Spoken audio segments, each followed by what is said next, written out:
ถามหาผัวเพิ่นพี่น้องเอ้ย ถามผัวเพิ่นเข้าไปโอ้ของแต่หัวเมื่อก็คิดทอดผัวโลดเนาะอันผู้นี้บ่เป็นผัวนะเห็นแต่ในคลิปพี่น้องบ่เคยเห็นจักเทื่อสบายดี พี่น้องเนาะการผ่าตัดพี่น้องเอ้ยคือว่าออกมาด้วยดีปลอดภัยเราทักทายสบายดีน้องเพิ่นอีกรอบนึงเนาะสบายดีสบายดีอันดีมาถูกกล้องแน่สบายดีจักชื่อได้ใดเนาะอันนี้เล่านี่น้องบอยสิน้องบอยโดยบ่บอยจักปีได้น้องขออนุญาตถามก่อนเด้อเพราะว่าอ้ายยังบ่ทันฮู้จักกันเนาะ17 ปี17 ปี17เนาะน้อยกว่าเฮาเนาะน้อยกว่านะใส่แพ้เบิ่งนี่เด้อสีน้องไอ้น้องเพิ่นก็มีสีหน้ายิ้มมาเลยเนาะบัดนี้ทางแพทย์ทางหมอเพิ่นก็ทำการผ่าตัดเรียบร้อยเนาะว่าก็จะเข้าไปหาน้องเพิ่นกินนี่เป็นอะไรหาเมียจำจะได้อยู่บ่ได้น้องจำได้อยู่นะนี่เดี๋ยวมันเจ็บมันแสบนะแต่ว่าอดเอามันติดยาเลยมือก็เศร้ามือจะใครแน่เนาะอันนี้ฝากให้น้องเพิ่นนี่เด้อขอบใจหลายน้องฝากใจเด้อเพราะว่าอ้ายก็สิมาไวก็สิไปไวนะครับเพราะว่าสิพาลูกพาเต้าอันไปหากินข้าวกินหยังก่อนเพราะว่าเด้อโรงเรียนน่ะพาเพิ่นออกมาเลยเนาะอันนี้น้ำใจจากอ้ายเด้อเราเป็นเงินอ้ายเองเนาะเอาไว้ซื้อของอยู่ของกินให้ความเจ็บอยู่ได้ความไข้อยู่เด้อ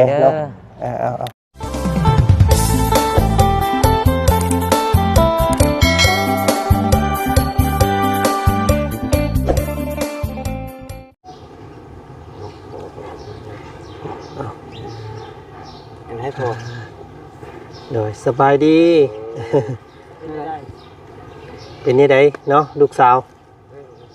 เรียบร้อยแล้วบ่เรียบร้อยยาเนี่ยเพิ่นก็ใช้ให้เบิดแล้วขึ้นแล้วพื้นแล้วเนาะชื่อพ่ออยู่บ่ให้นี้ถามหาผัวเพิ่นพี่น้องเอ้ยถามผัวเพิ่นเข้าไป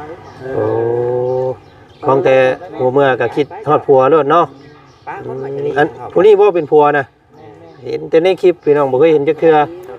สบายดีเนาะให้เพิ่นไปหาลูกหาเมียก่อนเดี๋ยวจังมาถามเพิ่นน้ำหลังเนาะปลาครับจำปลาคำเข่าอยู่นี่แล้วนี่เนาะโล่งแล้วบัดนี้เนาะพ่อเนาะโล่งแล้วตัวนั้นบัดนี้ยังโตอันนี้แล้วตัวเงินมานี่ตัวค่าใช้จ่ายตัวค่ารักษาเนาะพอมาจังมื้อเลย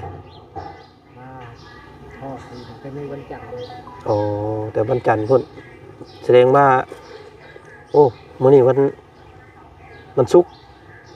เนาะ4 มื้อ5 มื้อเลยเด้อยู่พุ่นเด้ที่เพิ่นอยู่ซิโนพุ่นเด้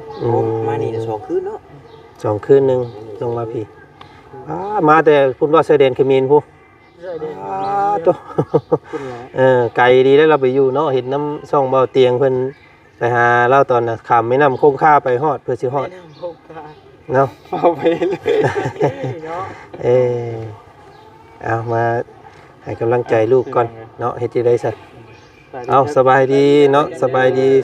อีกรอบเด้อสบายดีเด้อเนาะสบายดีทั้งบ่ต้าเพิ่นนำโธ่น่าสิมืดๆแน่บ่จันก็ได้พี่น้องเอ้ยเอาทักทายสบายดีเด้อพ่อแม่พี่น้องเบิดสุขสุขคนเนาะมื้อนี้มาให้กำลังใจน้องแต่เนาะกับครอบครัวมาแ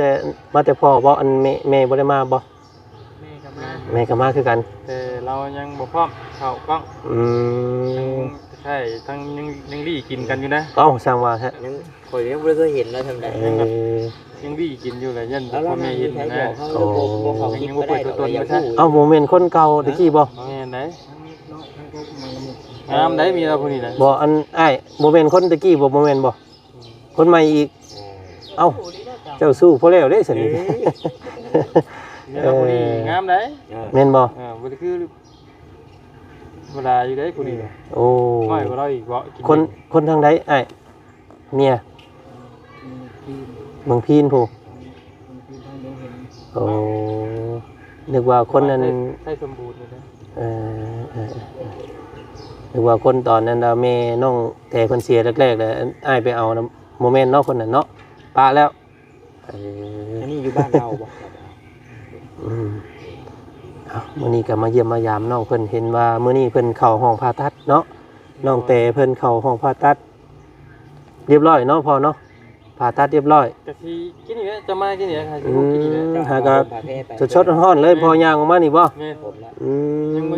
ได้ฮู้เด้ข่อยนั่งเผามืดเว้น ตาย ทันควันเราได้ เออเอาเนาะเดี๋ยวทางบ่จันก็สิสอบถามทั้งลูกผัวหรือว่านั่นเพิ่นแหละเป็นนี่ใดเนาะเรื่องราวมันน่ะนะจังว่ามาถึกเคาะให้แบบซี่นะบ่ยาวได้สอบถามน้องเพิ่นแล้วบ่ มาได้ก็ขออนุญาตไปเข้าห้องน้ำ เป็นนี่ใดดอกยาวอันเรื่องราวมัน เรื่องราวอันต่ำนี่บ่ แม่น เรื่องราวต่ำนี่ก็เอาทำที่ข่อยฮู้เนาะ โดย เอาทำที่ข่อยฮู้มื้อนั้นน่ะเพิ่นแจกข้าวน้ำเม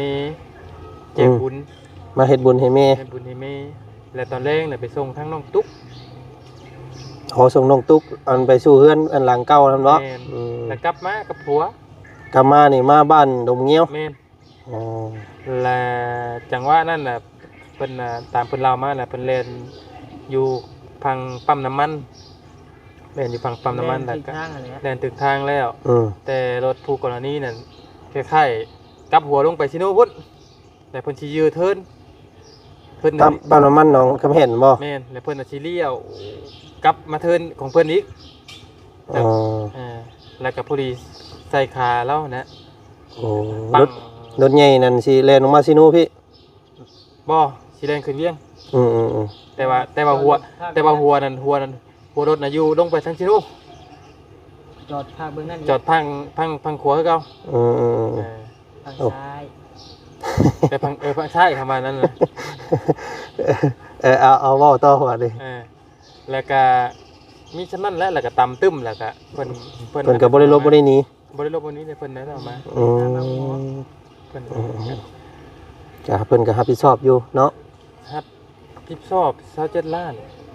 อืม ก็เพิ่นมารวมทั้งหมดทั้งเบิดก็ประมาณ30ล้าน คือขาดอยู่หันเบิดเลยแล้วอยู่หันเบิด ย่างและชาติลาด แล้วอยู่หันคือ30ล้าน ข่อยน่ะบ่ฮู้แล้วแต่พี่น้องญาติพี่น้องเพิ่นเช่นนับเอาเก่าเพราะว่าเฮาเป็นในครอบครัวเพิ่นซะเรื่องผู้กรณีเฮาบ่สามารถรอได้ ว่าได้เลยว่าจัง ยันว่าพี่น้องยันว่าแบบว่ายันว่าเพิ่นให้เพิ่นเบิ่งจนมันดีมันเศร้าเพิ่นบ่แม่นเนาะ ตามหลักการมันก็ได้นั่นแหละ แต่ว่านี่เพิ่นให้30ล้านน่ะแม่นจบเลย แม่นตามหลักการมันก็ต้องงั้นนั่นนี่ก็คู่กรณี เนาะแข่งขาหักขนาดนี้นี่พี่น้องเอ้ย30ล้านนี่มันบ่ได้ บ่ได้พอ เฮ็ดหยังบ่ได้นี่เนาะ นี่แหละก็บ่พอค่ารักษาน้องคนนี้บ่พอ บ่พอพี่น้องครับจังได๋พักพื้นอยู่เพราะอยู่ผ่าตัดพักพื้นได้บัด พื้นค่าหืดค่ายาค่าของแพทย์ของหมอนั่น เพ เนาะ ราะว่าอันให้น้องเพิ่นแลนเองทุกอย่างเฮ็ดเองทุกอย่างนี่มันสิหมดหลายกว่านี้ได้ อันนี้ยังว่าใครแน่คือว่ามีทางเฮาแลนให้แล้วก็ของอยู่ของกินกันทางเฮาซื้อมาอีกนะทางทีมงานและไอ้ยาวบ่นิวมันนี่ซื้อมาบ่ใช่คะแนนเสียค่าใช้จ่ายเองทุกอย่างนี่โอ้หนักกว่านี้แน่นอน เพิ่นบอกมาอยู่บ่ค่าผ่าตัดเท่าไหร่ บอกมาแล้วมีแต่ว่า4ล้าน ค่าผ่าตัดซื่อเนาะ แต่ว่ามันก็คือเจ้าฮู้นั่นแหละน้ำจิตน้ำใจเฮาที่เฮา แม่น อยากให้เพิ่นและ ขามือขาไม้ขามือเพิ่นอีกเนาะ มันที่ขาไม้ขามือเพิ่นที่เฮาอยากให้ เพิ่ เพิ่ น น ก็บ่ได้ว่าเอาอ่ะนะ เพิ่นบ่ได้เว้าแต่เฮาให้เพิ่นเอง แล้วแต่คิดเห็น แม่น แล้วแต่คิดเห็นเพิ่นเนาะ เพราะว่ามันสิได้แบบว่าเพิ่นน้ำใจเฮาว่าซั่นซะบ่จัดเลยคือเจ้ากับพ่อสิฮู้อยู่พอละ โดยก็สิประมาณนั้นแหละอยู่โรงแพทย์ของหมอเนาะเอาเพิ่นหาก็เข้ามื้อนี้มาเมื่อวานนี่แสดงว่าอยู่ห้องนั่นก่อนฉุกเฉินก่อนซื่อๆเนาะมามื้อก่อนนะ อยู่ห้องฉุกเฉินบ่ ทุกเชิญก็ทุกเชิญห้องปักพื้นก็ได้รอห้องรอการผ่าตัดว่าไง นั่นแหละห้องเพิ่นเอิ้นห้องคัดกรองห้องคัดกรองคนป่วยสลอเนาะตัว เราสิถามผัวเราก็ไปเลยติ บาสิถามผัวก็ไปแล้วป่านนี้พี่น้องเอ้ยเดี๋ยวน้องเพิ่นออกมาก่อนเนาะถามชื่อถามเสียงเพิ่นอีกทางบ่จันก็บ่เคยบ่ก็เห็นกันครั้งแรกเนาะมีบ่มงนั่งรอน้องเพิ่นอยู่นี่เนาะทางตู้พ่อได้สินอนใช้มื้อแรงนอนหม่องใด ท่านบ่ได้ออกนี่มานอนนั่นนี่เด้อ บ่ออก ใน ได้ออกไป ตัวเก่านะ ห้องพักพื้นเพิ่นได้บ้านนี่เนาะ อันนี้มันเป็นของเพิ่นอันนี้คือบ่เพิ่นคือ เบิดลิดอยากลบมันเหนือไปเนาะ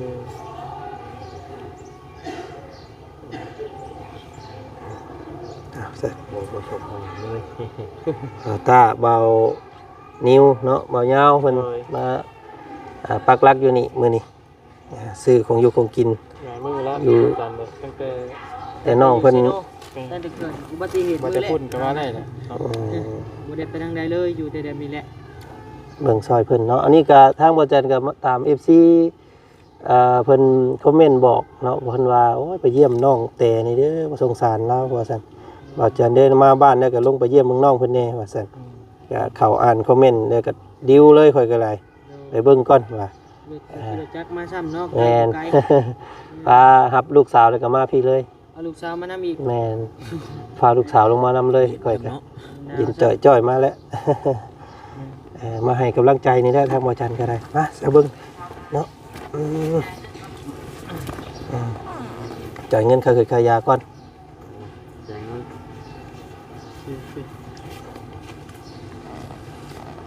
เราถาม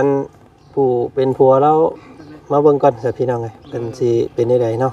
เห็นทางหมอยาวเพิ่นเอารูปให้เบิ่งเมื่อกี้นี่บ่ยาว เจ้า ใส่เบิ่งอยู่หันมาเบิ่งเลย มันจะแหน่งบ่ บ่มาเบิ่งโดดเฮาก็บ่ให้เบิ่งแล้วเนาะเฮาก็เบิ่งซื่อไปสิเอากล้องเบิ่งเนาะ กับพอเพิ่นมวยเผยแพร่นำนั่นแหละทั้งหมอเพิ่นส่ง ก็เบิ่งเป็นตาย่านได้พี่น้องไงเนาะโอ้เบิ่งโอ้ เดี๋ยวตาเบิ่งนี่กำลังกินหมูกระทันอยู่นี่ เบิ่งไปเที่ยว ซีเมนต์ตำเบื้องซ้ายเบื้องขวานี่ ใช่แล้ววันนี้ ซ้าย ใช่แล้วเนาะใช่ เพ เพราะว่าเพิ่นกำลังแล่นรถลงมาซิโน่เลยน้องเต๋ อ่า แต่ก็จังว่ารถใหญ่กำลังเกี่ยวขึ้น กำลังสิเกี่ยวขึ้น แม่นมันก็ โยนใส่กันเลยบาด ต้อ นี้ งโยนใส่หางซ้ายแล้วถือแล้ว อืมกระดูกฮัก กระดูกฮะมองนี่ก็ อย่างอื่นบ่ได้เป็นหยังบ่ เข่ารุดกระดูกหัก อย่างอื่นโอเคสมองยังโอเค เอวกับมุนเนี่ย มันก็มีเท่าไหร่สำหรับเปลือกกันนะ โอ้ยเนาะกระบาบน้องเพิ่นได้พี่น้องเลย นักฟุตก็เป็น ขาแล้ว ขา มาเฮ็ดบุญให้แม่เพราะว่าเป็นไอ้นี่เนาะทางเป็น ก็สร้างเฮ็ดมาให้บุญนี่ไม่ได้บาปได้นี่ นี่แหละคนอื่น นี่ แน่เลยเดี๋ยวเจ็บเดี๋ยวปวด อืม บางคนก็ไปโทษว่าพ่อแม่ฮักขาวพ่อแม่รถชนเดียวพ่อแม่ โดยจริงที่ตาเห็นน่ะคือรถชนพุ่นจังหัก เป็นกรรมของน้องเพิ่นเองนั่นแหละพี่น้องเอ้ยฮอดมือเนาะฮอดมือฮอดขาดของน้องเพิ่นเอาผู้ใดจะโทรมาเอามายัง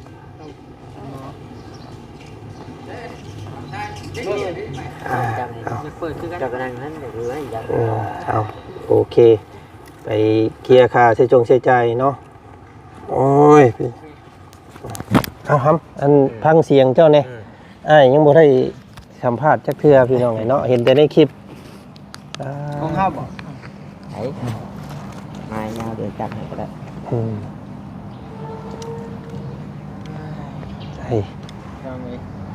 เรียบร้อยนะพี่น้องเนาะการผ่าตัดพี่น้องเลยคือว่าออกมาด้วยดีปลอดภัย เราทักทายสบายดีน้องเพิ่นอีกรอบหนึงเนาะ สบายดี สบายดีอัน ดีมันถูกกล้องแน่ สบายดี จักชื่อได้ใดเนาะอันนี้เล่านี่ ชื่อบอย สีน้องบอย โดย เบาบ่อย จักปีได้น้องขออนุญาตถามก่อนเด้อเพราะว่าอ้ายยังบ่ทันฮู้จักกันเนาะ 7 ปี 17 ปี 17เนาะน้อยกว่าเฮาเนาะ น้อยกว่านะ ใส่แพ้เบิ่งนี่เด้อ สิเอิ้นผัวกับแม่นบ่น้องเพิ่นไหวคอแล้วบ่ ยังบ่ทำ ยังบ่ทัน เอิ้นแฟนก่อนซั่น ยังก็ได้ เอิ้นผู้บ่าวก่อนยังบ่ทันได้ไหวได้คอเด้เนาะคำไหวคำคอแล้วจังเอิ้นผัวเนาะ แต่ว่าผู้ใหญ่เป็นกายฮอดกันได้แล้วว่าฮอดดัง ผมมันจำหัวแล้วไปอยู่กันเดียวกันแหละ ได้ไปอยู่นํกัน แหลม เนาะ ดองก็เป็นเชี่ยวกันอีกท่ำนะดองเพิ่นก็ได้เชี่ยวกันได้ไปรอให้ฟัง แม่น อันเจ้าอยู่บ้านไหนก็ บ้านนนคัง พันนนคังอันอยู่สารวัตรหั่นบ่ แม่น เป็นคนสารวัตรบ้านของเบาบุญสารวัตรนี้พี่น้องอยู่ใกล้กันเนาะบ้านนางโง่บ่เดินบ้านนางโง่ แม่นบ่ จักถามผู้ใดเนาะ บ้านนางโง่งบ้านนางโง่งบ่บ้านบ้านนางโง่งบ้านนางโง่ง เพลงเว้าเอง อืมบ้านนางโง่งอยู่ใกล้ๆกับปิ้งไก่นาโป่งนั่นแหละ แม่น ลำวงสารวัตร แม่น เราเขาเมืองคง เราเขาเมืองคงลำวงสารวัตร เป็นไก่น้ำปงราคาเมืองคงแล้ววงสารวัตร นี่ แล้วก็มะพร้าวยังก็ มะพร้าวหน้าไส้ มะพร้าวนาไส้ เป็นไก่น้ำปง อ เราเขาเมืองคงแล้ววงสารวัตร อันนี้คำขวัญของแขวงสารวัตรเพิ่น แข้งสวรรค์เขตเขาได้ไง แขวงสนเขตเฮานี่ เป็นไก่ที่นู่น หมอ อันดิ้งอัน แกงสวรรค์เขตเป็นแผ่นดินถ้ำบ่ แผ่นดินค อ่า ำวัฒนธรรมล้ำเลิศ อ่าประเสริฐ หลาย แดน หลายชนเผ่า อ่า หลายชนเผ่าล้ำเลิศ อ่า ผมก็ของจำ ลืมแล้วเดี๋ยวมื้อนั้นข่อยอ่านอยู่มื้อน่ะโอ้ลืม เซโนเขาน่ะปิ้งไก่เซโน อืม อีหยัง ยังแหละ ลืมละ กินไก่เชโน่วงเวียนมีงัวยางอยู่ อย่าไปว่า ครับเนาะก็เข้าเรื่องเข้าเล่าวกันด้วยกันบัดนี้พี่น้องไอ้น้องเพิ่นก็มีสีหน้ายิ้มมาเลยเนาะบัดนี้ทางแพทย์ทางหมอเพิ่นก็ทำการผ่าตัดเรียบร้อยเนาะ ว่าปะจะเข้าไปหาน้องเพิ่นกี่เป็นอะไรอาเมียจำจะได้อยู่บ่ ได้ยังตามจำได้นะนี่เดี๋ยวมันเจ็บมันแสบนะ เบิด แต่ว่าอดเอา มันติดยาเลย มือนก็เศร้าอ่ะ อ่า มือจะใครแน่ เบิดติดยาแล้ว ทางบันิวทำมึงหมอกับผักพื้นอยู่ประมาณอีก7 มื้อพี่น้องเอ้ยอยู่ห้องหมอเนาะแล้วก็ถ้าว่าเราอยากอยู่อีกเราก็มีเงินมีคำก็อยู่เพิ่มอีกก็ได้ ล้างบาดล้างแผลให้ทั้งหมอเพิ่นและทั้งเงินนักเรียนหมอเพิ่นมันนี่แพทย์เพิ่นนั่นแหละเนาะล้างบาดล้างแผลให้มันก็สะดวกสบายอยู่หมอเนาะแสดงมาเอากลับบ้านเฮาสิเฮ็ดเองมันก็ยันแผลอักเสบนั่นนี่อีกก็ โอ้ยเห็นเจ็บเห็นหยังเขาก็อยากถอดแก้วได้ แม่น สิเพิ่นเนาะ แต่ตอนนี้น้องคนยังพักพื้นอยู่ตอนนี้ออกมาพี่น้องเลย ไปอ่านค่าคือค่ายาจ่ายเรียบร้อยเนาะอ่า ว่าเดี๋ยวจังมาสรุปกันอีกทีหนึงก่อน โดย ทางว่ากันเนาะมีแต่ผ่านพ้นแล้วเรื่องการผ่าตัดตอนนี้ก็มีแต่ เพิ่นเอาเล็กบ่ใส่ เล็กคอย ลามเล็กก่อน 8 เดือน8 เดือนปีหนึงพี่น้อง จังเอามาออก ตัวงาน อีกตามเขามีเงินได้บัดเนาะ ก็บ่แพง กับโบเพ่งคอยถามแล้ว เท่าไหร่ดิเนาะ 3-4ล้าน 3-4ขึ้นไปเวลาเป็นว่า ทำพื้นก็บ่เฮิงตัวน่ะหาได้ประมาณ3 มื้อย่างได้เลยแล้วว่ะ โอ้หักแล้ว โอ้มันสิเปิดบ่ใหญ่ปานใดแล้วว่ะ อ้าวมันไม่ได้ใหญ่ได้มีแต่ขันน็อตออกมาสิแล้วบอกเพิ่งใหญ่เลยครับ แต่มันก็สิย่างก็บ่คือคนเฮาปกติแหล้วเนาะก็สิมีคัดๆเครื่องๆอยู่ เนี่ยมันได้ มั เนาะ นก็วิดวิเวียวหน่อยนึง ขนาดคิดแต่ว่าเฮานี่นะ ล่มเนาะ น้ำอ่ะน้ำปักเข้าไป อ่า มันยังจิบมันบ่ล่ะมันยังโบนั่นเถื่อน งานคือเครื่องดิ อันนี้ยังดีเด้เพิ่นเฮ็ดอยู่ได้มันถึงเซาไปได้มันต่อไปได้ เก่งเนาะ จริง คักเก่งอยู่ได้เนาะบ้านเฮาก็ได้ ๆรู้รอกันก่อน อย่างไรก็ขอแสดงความดีใจนํเนาะที่ว่าแพทย์หมอเพิ่นตัดแล้วก็บ่มีหยังแทรกซ้อนบ่มีการหยังแทรกซ้อนเนาะน้องเนาะถือว่าเบิดขอเบิดเข็นเด้อบัดนี้เด้อ ตัวนี้แหละบัดนี้ตัว เลือดรอเบิ่งเพิ่นเช็คมันก่อนมื้อ เลือดปืนก็ เพิ่มเลือดให้เราบ่ ใส่แล้วถุงหนึง ใส่แล้ว แต่ยังเหลืออีกทางเบิ่งเปอร์เซ็นต์เลือดสิเท่าใดมื้ออื่นเนาะเพราะว่าตอนนี้ก็ใส่เข้าไปแล้วเปอร์เซ็นต์เลือดก็ยังบ่ขึ้นดอกแล้วเบิ่งทางเบิ่งมื้ออื่นมันจึงเต็มที่ตอนแรกนะเลือดน้องเพิ่นมีแต่25% โอ้ ว่ามีหยังแล้วตอนนี้มีแต่พักพื้นนี่นะตัว รอเบิ่งอาการเนาะ แม่นตัวเขาอยู่เขากินเขาพักพื้นก็สิตัวนั้นแหละตัวสำคัญกว่านี่ ปรับขึ้นเลยเนาะ ประมาณอาทิตย์นึงเพิ่นว่าเนาะอยู่นี่ แม่คำว่าจะมีแพทย์มีหมอหรือว่ามีไอ้น้องอยู่บ้านมีสลายพบโพจักเป็นก็3-4 มื้อเช้ามื้อก็ได้มานั่งอยู่พุ่น แต่ว่ามันก็ แต่ว่าคือสิบ่มีนะแบบว่า บ่มีนะ อยู่นี่ก่อนอยู่นี่เบิ่งก่อนเนาะแต่ว่าเรื่องของเรื่องก็ต้องถามเบิ่งจำนวนเงินน้ำน้องเพิ่นนี่แหละเนาะยังเพียงพออยู่บ่น้องยังสิพอเอาน้องเพิ่นอยู่ฮอดอาทิตย์อยู่บ่ยังเท่าใดในเงินน้ำเจ้าติน้ำตนน้ำโต 9 ล้าน5นี่ ยังเหลือ9ล้านห้า โดย อ๋อ สิหมดแล้ว แม่น เงินนี่ก็เป็นเงินของทางคู่กรณีเพิ่นมอบให้เนาะทาง ก็บอกก็ว่าได้ประกันเลยครับ อืม ทางน้องเพิ่นนี่ก็ยังบ่ได้มีอันไปยื่นมือเข้ามาซอยเลย อืม ทางข่อยนะทางข่อยกับน้องนิว บ่นิวกับบ่มี เดือน กั นั้น นแต่ผมมือก็มีแต่เงินส่วนตัวเขาเองเลย อืม เรียนซื้อสอบกำไรน้องคนจริงก็มีแต่เงินข่อยเองหมดบ่ได้มีผู้ใหญ่หยังซอยเลยนะ ถือว่าเอาซอยเฮ็ดบุญน้ำน้องเพิ่นเนาะซอยกันเฮ็ดให้ได้สักพี่น้อง มีแต่ยกใส่เจ้าของเบิดนี่เลย เออ คือเจ้าเห็นแล้วบ่จันเลยเนาะน้องเพิ่นก็นอนไห้นอนห้องนะ อืม เฮาก็อดใจบ่ได้กันสิบ่ซอยก็คือว่าใจดำโพดนะ อืม มาเห็นเลยเนาะ แม่น ซอยกันไปนี่แหละ มาเฮ็ดทางนี้แล้วมันกับป้าทิ่มบ่ได้อีกนะ คำว่าเมื่อนี่สิเอาน้องเพิ่นเมื่อใช้ ก็แล้วแต่เพิ่นนะ ต้องเอาลงไปพุ่นบ่ บางทีเพิ่นบ่อยาก หรือว่าอยู่ เมื่ บ้าน ก็ นี่คือเก่า ตามใจเพิ่น ถ้าว่าบ่เมื่อยมันจะสิไปปักหลักอยู่ไสเงินซ่านก็บ่มี อืม ถ้าถามน้องแต่ว่าสิเมื่อ ถ้าถามเพิ่น เมื่อปากเชพุ่นแล้วว่าได้ ต้องถาม เอาก็แล้วแต่เพิ่นนะเพิ่นอยากอยู่ไสก็ได้ เพราะว่าอยู่นี่นะ ข่อยยังบ่ได้ถามเรื่อง เพราะว่าอยู่นี่นะน้องเบิดชิดนะเพิ่นถามผู้ชมครับเพิ่นว่า อืมแม่น คือเห็น แห นั่ ละ นแหละเพิ่นว่า กันแม่น อ่า ญาติพี่น้องเขาก็บ่มีได้อยู่ที่มีแต่เฮือนน้องนี่เฮ็ดน้องทุกน้องติ๊กนี่แหละ คือชุมเจ้าเห็นกับบ่อนิ้วและเพิ่นน่ะเพิ่นเห็นนั่นแหละเพิ่นว่าเฮาคือสิเบิดแหละเพิ่นว่า สัญญาแล้วมันผ่านมาแต่นั่นแหละเนาะ มีแต่ผากน้องเพิ่นน้ำน้องบอยเพิ่นแหละเด้อเนาะผากน้องแต่สิเป็นคู่เป็นคนกันอยู่น้ำเจ้าแล้วทำเอ้ยบาดเนาะหักกันเบิ่งกันเอา ได้ลงเรือลำเดียวกันเลยเนาะ อืม ยังน้องประเทศน้ำได้หลายอยู่ อืม ก็เอาว่าตรงๆนะมันมาย่องเลยส่วนมากก็เห็นแต่เราได้เผาแต่จอยก็คือเจ้าเห็นนั่นแหละพูดละ ริมคลองเลยดิ มีส่วนมากมีแต่น้องคนเดียวนั่งเผาอยู่คนเดียวคนขี่คนเหี่ยวอันกันนะ เด้อ เดี๋ยวมาไปชี้ได้การงานเจ้าเด้อเนาะเพิ่นเจ้าเฮ็ดเวียกหยัง เฮ็ดโรงงานน้ำ เอางานน้ำแต่ว่าลาเพิ่นเข้าใจอยู่ดอกเนาะมาการเจ็บการเป็น แต่มิดน้องพักออกเกี่ยวข้าวแล้วว่าสิเข้าเพศคืนบัดนี้ อืม ก็ทางเพิ่นโทรลงมาเพิ่นไปเฮ็ดบุญแน่ก็เลยว่าไปเฮ็ดมันก็มองว่าเฮ็ดบ่ได้งานเนาะทอดเลยเฮาก็เลยไป อืม ว่ากลับมาว่าสิเฮ็ดบ่อนเก่า แล้วก็เกิดเรื่องแบบนี้ก่อนเนาะ แม่น แต่ครอบเพิ่นนํเด้อเพิ่นก็ได้บอกเพิ่นนํว่ามีเหตุการณ์แบบนี้เกิดขึ้น เพิ่นก็เข้าใจอยู่ดอก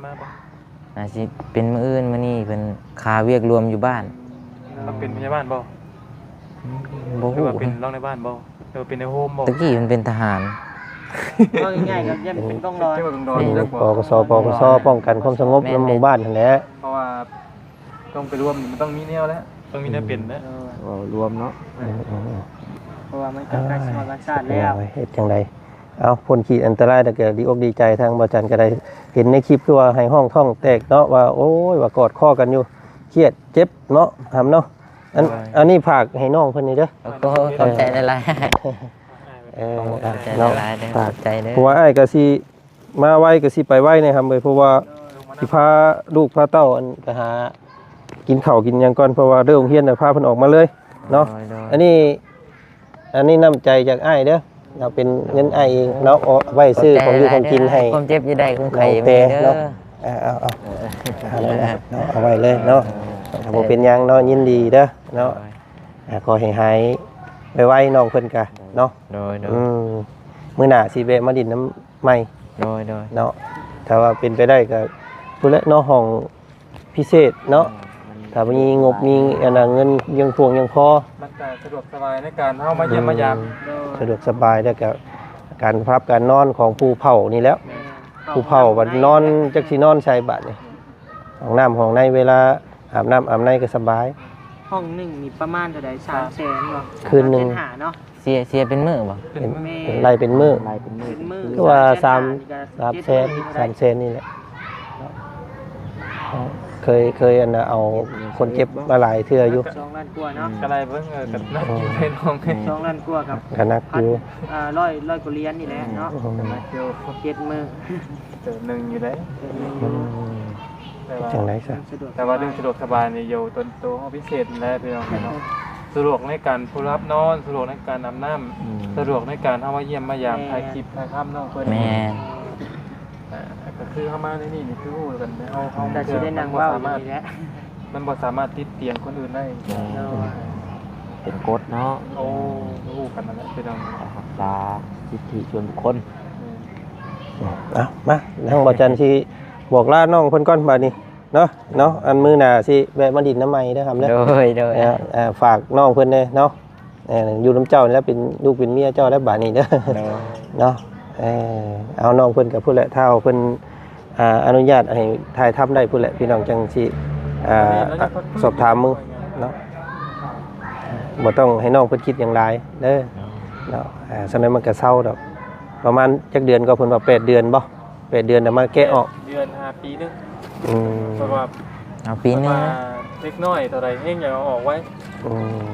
ที่ค่ายมันเป็นอะไรเข้ากับของหมู่ต่างเป็นอะไร มันก็ขึ้นอยู่กับอันนั้นเนาะขึ้นอยู่กับอันห่างกายเฮานำ ครับ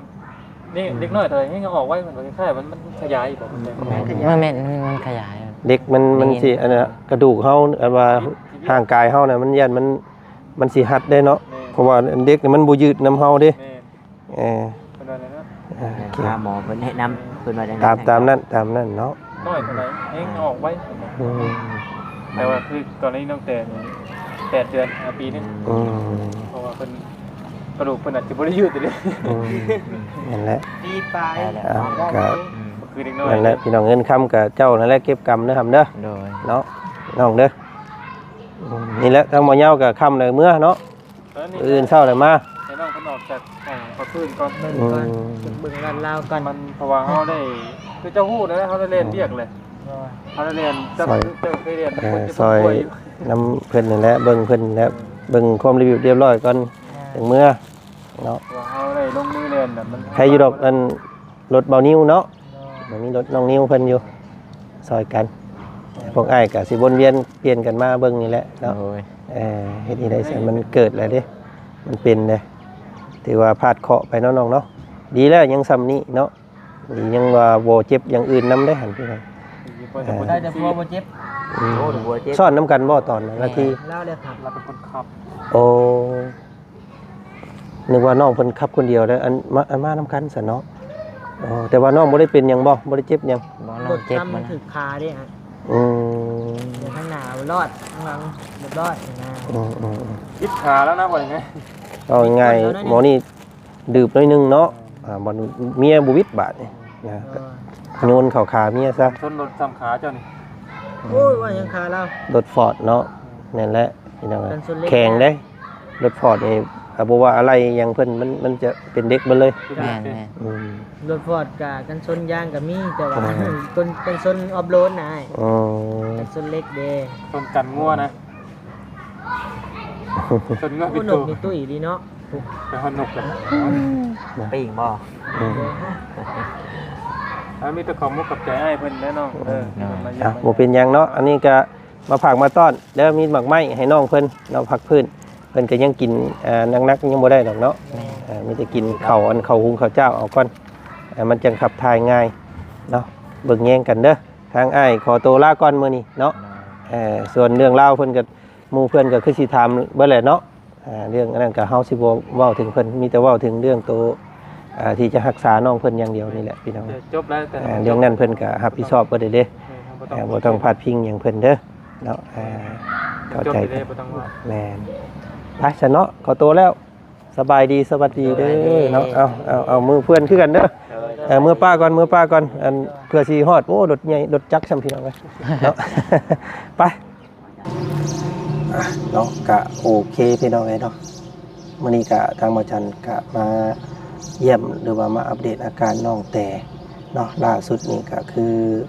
ทางแพทย์หมอเพิ่นได้ผ่าตัดพี่น้องแต่กระหลามเด็กเนาะเป็นที่เรียบร้อยเนาะค่ารักษาอีหยังก็จ่ายเรียบร้อยเบิดแล้วพี่น้องเอ้ยเหลือเงินน้ำตัวน้องเพิ่นตอนนี้ก็9 ล้านกว่าเนาะพักพื้นลองเบิ่งพี่น้องเอ้ยสิเฮ็ดแนวใดเนาะผ่าได้เด้แต่มันเกิดเนาะเป็นอุบัติเหตุพี่น้องเอ้ยบ่มีภัยอยากให้เกิดเนาะเพราะว่ามันเกิดแบบนี้แล้วก็ดีแล้วยังเป็นซ้ำนี้พี่น้องเอ้ยเนาะดีท่อเพราะว่าบ่เจ็บส่วนอื่นอีกเนาะมีจุดเดียวที่ว่านัก คือขาข้างซ้ายทำการผ่าตัดเรียบร้อยแล้วเด้อพี่น้องเลยเนาะใส่เด็กใส่หยังเดียวกันมีแต่รออัปเดตอาการบาดนี้เนาะพักพื้นบาดน้องเพิ่นสิพักพื้นได้ไวเลยซ่าสำใดเนาะโอ้พี่น้องเลยมาเฮ็ดบุญให้แม่เนาะเพราะว่าเป็นในนี่ก็ถือว่าเป็นกรรมของน้องเพิ่นเนาะฮอดมือฮอดวันมันก็ต้องมาว่าซั่นซะเนาะเรื่องของเรื่องก็อยู่นำสติเฮานี่แหละพี่น้องเอ้ยนำสติอยู่นำการปฏิบัติเนาะการสัญจรการไปการมาพี่น้องเอ้ยเนาะไอ้ที่ได้สั่นอยู่ก็มีรถมาตำเอาบางคนก็ได้เนาะฮอดมือมันเด้ไอ้นี่ได้ ก็มื้อนี้ก็มาเยี่ยมมายามถามข่าวได้ก็เอาซื้อของอยู่ของกินมาให้น้องเพิ่นแล้วก็เอาเงินให้200,000บ่จันก็ได้บ่มีพี่น้องเอ้ยอยากซอยน้องเพิ่นหลายกว่านี้อยู่แต่ว่าก็ซอยเท่าที่เฮาซอยได้เนาะมื้อหน้ามื้อในสิแวะมาดินน้ำน้องเพิ่นใหม่เนาะก็ขอบใจหลายๆพี่น้องที่คอมเมนต์บอกให้บ่จันมาเยี่ยมเนาะก็ทางบ่จันก็ตั้งใจสิมาอยู่แล้วพี่น้องเอ้ยเพราะว่ามันเนื่องในรถรางหรือว่ายานพาหนะเฮาแน่พี่น้องเอ้ยเนาะก็มื้อนี้ก็หับลูกเชอแล้วก็วิ่งลงมาเลยบ่จันก็ได้พี่น้องต่างมาซื้อของอยู่ของกินนำเนาะมื้อนี้ลาก่อนสัตว์พี่น้องเนาะก็ขอบใจหลายๆสบายดีเด้อสวัสดีหวังว่าน้องเพิ่นสิหายวันหายคืนเนาะเบิดทุกข์เบิดโศกแล้วน้องเพิ่นน้องแต่พี่น้องเนาะไป